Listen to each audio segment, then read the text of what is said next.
single person is preaching some type of good news to themselves, saying something like, oh, if I only had that, then my life would be worth it. Or if that person paid attention to me, then things would be great. So what is that good news that you're speaking to yourself? As a leader of a ministry, it's really easy to fall into the trap of making the good news about ministry success and traditional metrics of ministry success. If more kids show up, then I will be respected as a youth pastor. If I get invited to speak at retreats, then I'm going to be a somebody. Pay attention to what sort of good news you're preaching to yourself, because everyone is preaching some type of good news. But as leaders, we need to be able to preach the gospel of Jesus Christ to ourselves every single day. We need to know the difference between good advice and good news. The Bible actually has a lot of good advice, and we do share a lot of good advice with those that we serve.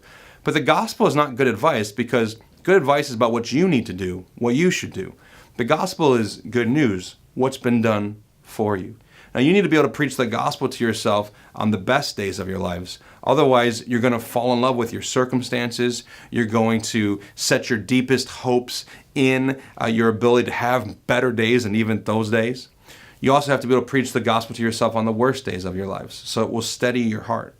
And then you also need to preach the gospel to yourself on every day in between. Because if you don't establish a pattern and a rhythm in your spiritual formation of pulling the gospel into your heart every day, you'll never be able to do it on your best days, and you'll never be able to do it on your worst days. So learn, please, to preach the gospel to yourself.